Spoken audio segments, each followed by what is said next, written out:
Shalom saudaraku yang terkasih dalam Tuhan, pencinta yang selalu mengamati, mendengar, menyaksikan channel Elisalat.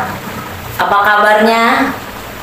Pasti saudara dalam keadaan sehat dan terpelihara oleh karena sukacita Tuhan dan berkat Tuhan yang selalu menaungi saudara dan saya. Puji Tuhan, terima kasih buat para subscriber yang senantiasa selalu like, ya, subscribe dan share. Karena channel ini sungguh sangat memberkati bagi kita sekalian, bukan hanya untuk sebagai menampilkan pamor-pamor gitu ya, atau kesaksian-kesaksian yang istilahnya rekayasa, tidak, tetapi di sini Elisalat memberikan kesaksian yang sungguh-sungguh murni yang dialami oleh setiap narasumber. Nah, saudaraku, hari ini saya kedatangan tamu yang luar biasa. Ini Ibu Gembala dari Gereja Betani, ya, yang ada di Jakarta Utara. Nah, kebetulan beliau namanya tidak asing lagi, sama ini ada Elizabeth Kuadrat. Saudara bisa saksikan, beliau juga ada channel YouTube Betani, ya, dan beliau juga sering sekali memberikan firman-firman Tuhan yang begitu luar biasa. Nah, saat ini saya tidak panjang lebarkan lagi, saya mau ngobrol-ngobrol santai bersama Ibu Elizabeth Nunding. Apa kabar, Bu? Kabarnya baik, sukacita selalu dan damai sejahtera selalu ada di dalam kehidupan kita semua. Amin. Amin. Shalom saudaraku, semua saudara dimanapun saudara berada, damai sejahtera dan sukacita selalu menyertai kita semua. Amin. Amin. Ya, selamat tahun baru, Bu, ya. Selamat tahun baru. Selamat tahun baru semuanya. Ya, kita tahu ya, kedengaran sini sana banyak kabar yang tidak enak di tahun 2023 ini, ya. Tetapi satu hal, sebagai anak-anak Tuhan, kita selalu berpegang kepada janji Tuhan. Betul. Bahwa setiap orang yang di dalam Tuhan Yesus Kristus pasti sanggup menanggung segala perkara di dalam Dia, ya, dan kasih-Nya memelihara kita, penyertaannya nyata, ya, karena Dia adalah Allah yang Immanuel, Tuhan yang menyertai kita. Baik, Ibu Nuning, saya melihat perkembangan pelayanan Ibu di DBI, Betani, ya, di Betani Jakarta, Betani Sunter. Saya lihat dengan Ibu yang istilahnya sudah ditinggalkan suami, ya, sudah sejak tahun berapa itu, Bu? 2012 ya. Ibu masih tetap terus eksis di dalam pengembalaan ini, ya. Ya. Dan saya percaya ada suka duka ketika Ibu meneruskan pengembalaan ini, ya. Saya tahu Ibu waktu itu ada di Sunter, mungkin Sunter yang di mana itu? Samping rumah sakit. Samping rumah sakit, ya. Saya pernah itu, Bu, waktu Ibu mengundang kami. Dan saya melihat mengikuti perkembangan Ibu sekarang luar biasa, berkat Tuhan. Ibu bisa berada di tempat yang megah, ya, dengan jemaat yang banyak, ya. Saya mau tahu nih tips-tipsnya Ibu, ya, bagaimana cara mengatur pelayanan gereja, bagaimana juga cara mengatur sistem keuangannya bisa sampai termanage dengan baik, ya. Mungkin Ibu bisa ceritakan bagaimana sih cara mengatur pelayanan di gereja, karena Ibu kan bukan saja hanya seorang gembala, tetapi sebagai pemimpin dalam rumah tangga, mengurus anak-anak, cucu, pastinya ada hal-hal yang merintangi, tetapi Ibu masih tetap eksis, berjalan. Iya. Terima kasih Ibu Eli, luar biasa, pertanyaannya luar biasa. Saudaraku, memang nggak mudah, ya. Ketika kita ditinggal suami, kita tidak mudah. Mungkin orang menganggap sebelah mata, ya. Pasti bakalan hancur gerejanya, bakalan nggak bisa di-manage, bakalan, iya. Jadi ada kata-kata negatif baik dari pelayan maupun jemaat yang sudah keluar, ya, bahasa-bahasa itu, dan dia nggak mau dipimpin oleh seorang ibu. Mungkin kemampuan ibu nggak terlalu nggak terlalu over gitu, nggak terlalu hebat. Kita dianggap Iya, remeh gitu dianggap ya. remeh dan dianggap sebelah mata dilihatnya. Iya. Tapi saudara, jangan khawatir. Kenapa? Memang saya bukan apa-apa, saya itu manusia biasa. Tapi kalau Tuhan sudah pakai, sudah pilih kita menjadi gembala, tidak ada yang bisa menurunkan siapapun. Iya. Walaupun kita dihina, dicaci, dimaki, dihina, dianggap nggak mampu, dianggap nggak beres, dianggap nggak berhasil, saya bersyukur. Karena Tuhan bukan lihat banyaknya jiwa. Iya.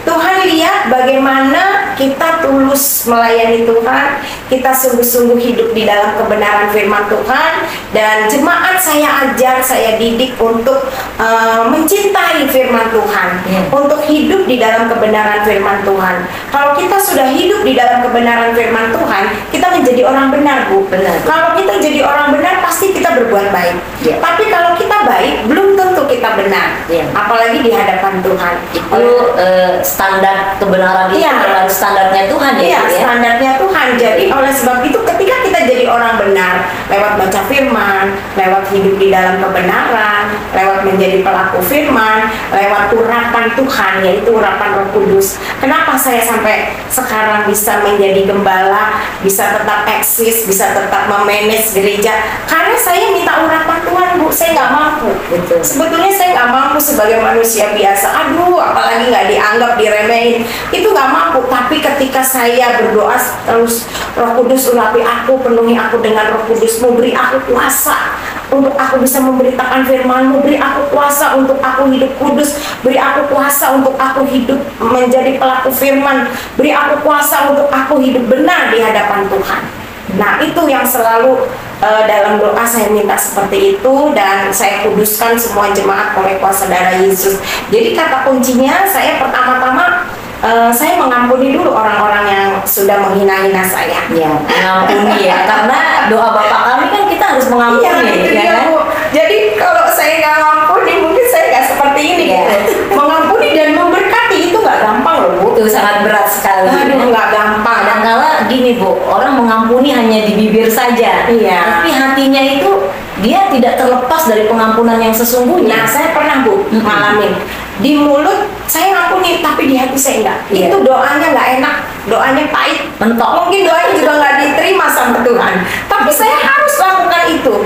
Iya. Dan doa yang tidak bisa mau mengampuni, doanya pahit. Doanya pahit seperti air mara ya. Di zaman Israel tuh air mara tuh air yang pahit. Nah, saya seperti itu. Tapi saya belajar. Kita semua belajar, saudara, dan saya belajar mengampuni orang yang sudah menyakiti kita, mengampuni orang yang sudah menghina-hina kita. Nah, ketika kita lepaskan pengampunan, ini hati rasanya plong. Ya. Begitu hatinya plong, seperti petasan meledak, dar gitu. Tenang kita, Bu. Ya. Kita baru bisa tinggal diam, tinggal tenang, maka kamu bisa berdoa. Karena sudah dibereskan hatinya ya, dan pengampunan itu sudah dilepaskan secara total. Iya. Tidak diingat-ingat lagi pastinya. Betul, Kan? Bu. Terus lalu ya di situ minta urapan Roh Kudus. Iya. Karena pentingnya kita hidup dipimpin oleh Roh, penting sekali. Karena Roh Allah itu yang bekerja di dalam kehidupan kita. Roh Allah yang bekerja di dalam gereja saya. Roh Allah yang bekerja di dalam channel YouTube Betani Jakarta. Seperti itu. Jadi akhirnya saya rasa sih saya khotbahnya biasa.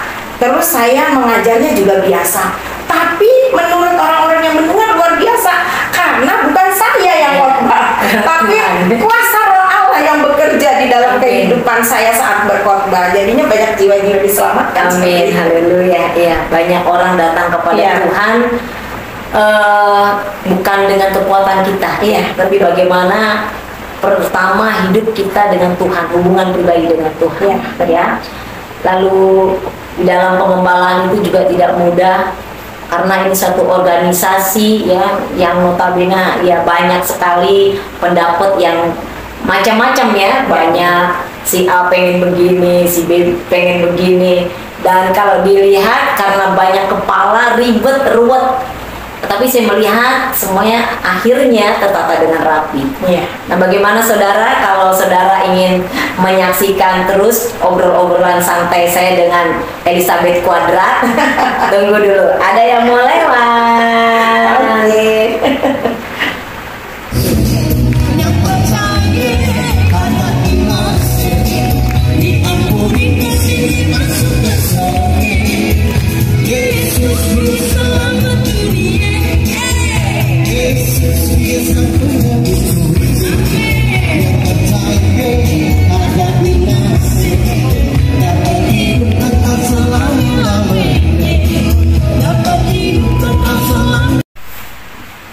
Saudara masih bersama channel Eli Salah. Terima kasih. Dan saya percaya saudara nggak sabar nih, tunggu-tunggu apa dan apa lagi yang akan kita dengar dari Ibu Elizabeth Nuning. Ya, baik Ibu Elizabeth Nuning, saya tadi sudah mendengar bagaimana kiat Ibu dalam pengembalaan. Ya, lalu saya tadi di akhir pertanyaan saya mau tanya bagaimana Ibu mengatur sistem keuangan gereja sehingga dengan secara manusia Ibu sendiri ya, tapi percaya penyertaan Tuhan selalu ada. Nah, itu caranya Ibu mengatur memanage keuangan gereja itu bagaimana? Silakan. Oke. Keuangan gereja apalagi setelah COVID itu nol, zero. Jadi tidak ada. Tapi karena kita berdoa, kita hubungan dengan Tuhan selalu ada gitu ya. Tadi saya sudah terangkan bahwa urapan Roh Kudus kita perlukan, dan kuasa Roh Kudus, kuasa untuk meminta berkat dari Tuhan. Bagaimana caranya mengatasi manajemen gereja, keuangan gereja. Nah itu saya nggak tahu bagaimana caranya. Nah tapi Tuhan kirim. Kenapa Tuhan kirim? Karena Tuhan lihat hati saudara. Ya, jadi karena saya menabur lebih dulu. Ketika saya menabur, baru saya memperoleh berkat. Kalau saudara tidak menabur, saudara jangan menganggap pasti saudara diberkati. Tidak. Artinya kita harus memberi terlebih dahulu ya. Seperti firman Tuhan, kan apa yang ingin orang lain perbuat terhadapmu, perbuatlah lebih dahulu. Ya kan? Iya. Oleh sebab itu iman tanpa perbuatan kan mati. Ya. Jadi saya mulai bergerak, mulai belajar memberkati gereja. Jadi saya kerja waktu itu, saya berkati gereja, saya dapat bonus, saya kasih gereja, saya pelayanan di mana-mana, saya kasih ke gereja. Nah, saudara juga jadi jemaat seperti itu. Tuhan nggak melihat sedikit atau banyak. Ketika kita memberkati, baru kita diberkati Tuhan. Tuhan ingin kita belajar dulu dengan iman, melangkah dulu dengan iman. Nah, mulai hari begitu suami saya tidak ada, saya mulai memberkati. Terlebih ada yayasan panti-panti butuh surat ya, Bu minta sumbangan, saya sumbang Bu, padahal saya juga lagi uang. Saya sumbang. Terus dari daerah juga, terus dari kaum muslim ya, masjid butuh dana, saya sumbang Bu. Padahal saya sendiri sedang butuh dana, butuh sekali, bukan butuh sekali tapi butuh banget gitu. Tapi saya mulai menyumbang, saya paksain saya harus bisa menyumbang untuk mereka. Nah, dari sumbangan-sumbangan itu saya mulai bertindak, dan saya terus punya kuasa dari Tuhan, dari Roh Kudus. Saya mohon, saya minta terus sama Tuhan gimana caranya supaya tercukupi. Tapi benar-benar mujizat Tuhan itu terjadi. Amin. Luar biasa. Karena Tuhan lihat hati. Hati kita benar-benar tulus, murni, ingin melayani Tuhan, tidak punya motivasi lain, dan kita belajar mulai memberi dulu, baru kita bisa menerima dari Tuhan. Memberi, baru menerima, memberi, baru menerima. Seperti itu. Akhirnya dicukupi. Keluar dulu. Jangan maunya begini terus ya. Karena berbahagialah yang memberi. Nah, bukan yang menerima. Yang memberi yang lebih berbahagia. Nah, saya lebih senang yang memberinya, Bu. Kita punya kesamaan yang sama nih. Dan saya percaya semua anak-anak Tuhan sih sebetulnya juga ditaruhkan itu ya, karena dasar hati kita itu ada kasih. Cuma kembali kadang ketika mereka memberi, mereka akalnya jalan. Nah, kalau saya beri, gimana ya buat gue ya? Bagaimananya ini Bu yang membatasi gitu loh cara Tuhan bekerja. Nah, itu ada roh pelit Bu. Bayangkan orang pelit tidak bisa masuk dalam kerajaan surga. Jadi kalau saudara ingin mau pelit, ya saudara jangan berharap masuk surga. Karena firman-Nya bilang kalau orang yang pelit tidak ada bagiannya dalam kerajaan surga. Jadi saudara belajar, ya, pasti dicukupi. Saya justru memberi dalam kekurangan, itu yang dipandang sama Tuhan. Yang dilihat, ingat janda yang memberi persembahan sedikit sekali, ya, tapi Tuhan bilang itu yang kaya di mata Tuhan. Bayangkan, karena memberi dengan kekurangan kita. Kalau kita berlebihan memberi, ya wajar-wajar saja. Tapi saudara tahu, kalau ketika kita pelit, ya, duit cuma untuk kita, hidup untuk kita, tapi kita tidak pernah memberi, saudara akan kehilangan. Uang yang saudara simpan, yang saudara tabung akan ditipu orang, akan masuk ke rumah sakit, akan jadi kantongnya itu jebol. Jadi dapat banyak hilang, dapat banyak hilang. Kenapa? Karena kita tidak pernah memberi ke dalam pekerjaan Tuhan. Saudara memberi ada dua. Yang pertama adalah memberi untuk pekerjaan Tuhan. Kenapa? Nah, seperti siaran begini, ini memberitakan kesaksian firman Tuhan. Ini membutuhkan dana. Nah, saudara harus menabur di sini. Ini di tempat yang benar. Yang kedua, saudara menabur di tempat orang-orang susah, orang-orang miskin, orang-orang butuh pertolongan, panti-panti jompo, panti asuhan, panti tunanetra, panti orang gila. Nah, saya banyak melayani di situ, saudara. Saudara boleh lihat di channel YouTube Betani Jakarta. Saya memberi di situ, memberi dana, memberi makanan, memberi firman, ya, jasmani, rohani dicukupi. Akhirnya kita diberkati Tuhan. Amin. Ya, gitu. pasti. Ini kebanyakan orang nih pengen ngasih dikit, nerimanya yang banyak. Mimpi ya Bu ya. Ya bakalan bisa. Lu kalau tabur dikit ya lu tuai dikit. Jangan berharap lu nabur dikit tuai yang banyak, itu mimpi. Ya, satu hal seperti itu. Jadi pemberian itu jangan ada pamrih gitu ya. Ada kepamrihan. Nanti kalau gue ngasih segini, hitung-hitungan deh mulai dengan Tuhan ya. Jadi pemberian itu harus tulus hati dan harus berani memberi ya. Dan banyak sekali tadi Ibu Elizabeth sudah sampaikan bagaimana kita memberi kepada Tuhan, bagaimana kita belajar untuk memberkati ya. Karena beliau ya seperti saudara dengar tadi, nol, tidak punya apa-apa. Tapi disitulah kalau kita memberi dengan ada kelimpahan kita, itu biasa ya, biasa. Tapi ketika kita nggak punya apa-apa, kita berani memberi, itu yang luar biasa dan itu yang Tuhan mau. Iya, betul Bu. Jadi ketika kita memberi, tingkap langit terbuka, tingkap pintu-pintu berkat terbuka. Ya, tadinya itu seperti ada perak, ada tembaga, ada emas tertutup. Tapi begitu kita belajar memberi, pintu berkat mulai terbuka. Memberi lagi, pintu berkat terbuka. Akhirnya sering memberi, udah kita diberi kepercayaan oleh Tuhan. Saudara, di tahun 2023 ini, anak-anak Tuhan, jangan cemas, jangan takut, jangan bimbang, dan jangan ketakutan ya oleh omongan-omongan, keadaan-keadaan. Tapi saudara tahu, di tahun 2023 ini kita imani bahwa kekayaan bangsa-bangsa akan diberikan kepada anak-anak Tuhan. Haleluya. Amin. Dari seberang lautan akan mengalir berkat-berkat Tuhan ke anak-anak Tuhan yang taat dan setia dan yang rajin memberi. Seperti itu Ibu. Jadi pemberian itu penting. Kalau saudara ingin hidup diberkati, ya harus belajar memberi. Tapi kalau saudara ingin hidup tidak diberkati, ya jangan memberi. Jadilah orang pelit. Dan orang pelit ingat tidak bisa masuk dalam kerajaan surga. Iya. Baik Bu Nuning, aduh mantap nih, luar biasa ya. Jadi ingat, ting, like, subscribe, share ya, jangan lupa itu ya. Saya mau ingatkan itu Bu. Ketika kita subscribe dan share, kita adalah bagian dari penginjilan. Ya, saudara dengar khotbah saya, khotbah Ibu Eli, lalu saudara bagikan ke teman-teman, ke teman-teman gereja, ke saudara-saudara, ke tetangga yang Kristen. Saudara bagikan, itu saudara bagian dari penginjilan. Upahnya ada sendiri Bu, ada mahkota sendiri yang diberikan kepada saudara penonton channel Eli Salam ini.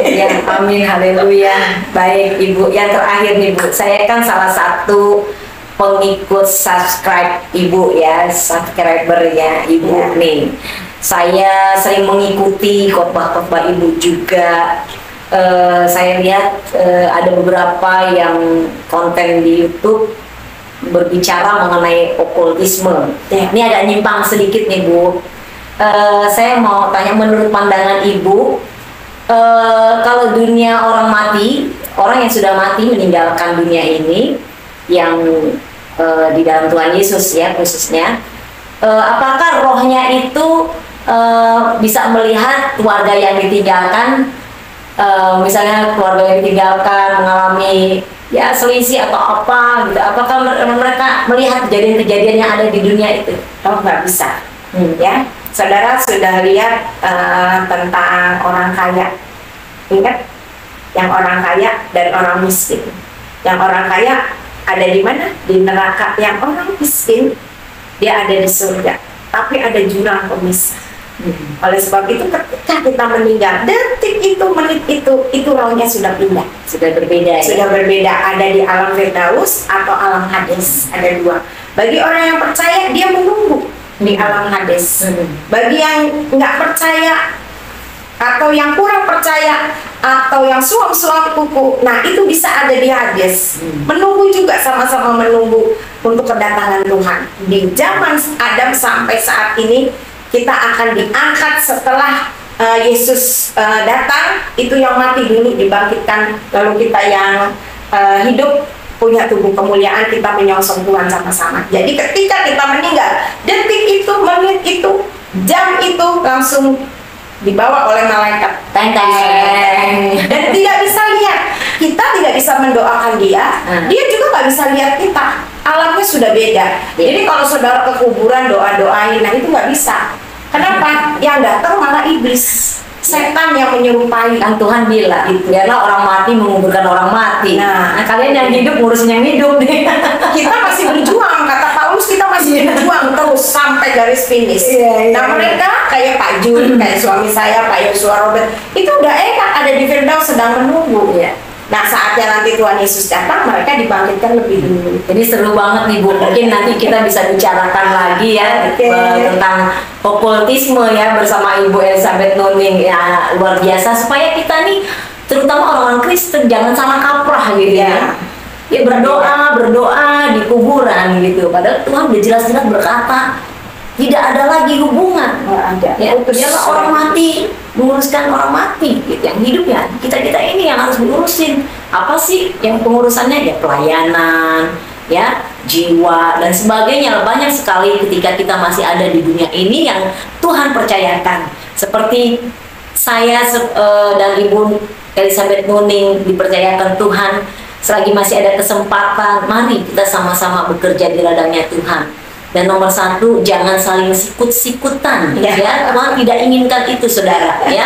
Tuhan tahu, Tuhan melihat walaupun sama-sama berdiri gandum dan ilalang, tetapi ketika masanya tiba, mana yang gandum, mana yang ilalang itu ketahuan saudara. Jadi pergunakan talenta yang saudara miliki, pelayanan saudara di dalam relnya. Kalau relnya dia memang di situ ya, disitulah ya. Jangan seringkali mencampuri rel orang lain gitu ya, sehingga nanti pelayanan kita nggak jadi berkat saudara. Karena kita dikasih sawahnya sendiri-sendiri, ladangnya sendiri-sendiri. Kalau ladang saya ibu garap, nah ibu bukan hamba Tuhan yang berkenan di hadapan Tuhan dan nggak mungkin diberkati, itu aja. Tapi ladang saya punya ladang, ibu punya ladang, kita saling mendukung pelayanan. Nah, itu yang tapi bagus. kalau saya ngegarap ibu atau ibu ngegarap saya, nah itu nanti ada penghakimannya sendiri. Indahnya bekerja sama, saling mengisi ya. Jadi sesuatu yang indah itu seperti bunga di hadapan saya saudara. Indah sekali ketika dipandang ya. Satu bendera, benderanya Yesus Kristus Tuhan ya. Indah, orang-orang dunia pun memandang indah. Tidak ada persekutuan, perseteruan ya antara Kristen dengan Kristen. Yang ada kita saling mengasihi dan mendoakan. Baik, Ibu Elizabeth Nuning, saya berterima kasih banyak buat kehadiran Ibu yang begitu luar biasa di channel Elisalat. Dan pastikan saudara nanti ada kembali saya berbincang-bincang dengan beliau dan menghadirkan tokohnya okultisme ya tentunya. Jadi saudara tetap ikuti, jangan kemana-mana ya. Saya akan beritahukan kapan saya akan tayang ya. Terima kasih, tetap sehat dan tetap semangat menghadapi tahun ini dan percaya bahwa penyertaan Tuhan itu sempurna. Waktu Tuhan, waktu yang terbaik. Amin. Dan waktu Tuhan bukan waktu kita, ya. Jadi Dia yang memiliki segalanya. Tuhan Yesus memberkati. Shalom. Shalom, Tuhan Yesus memberkati.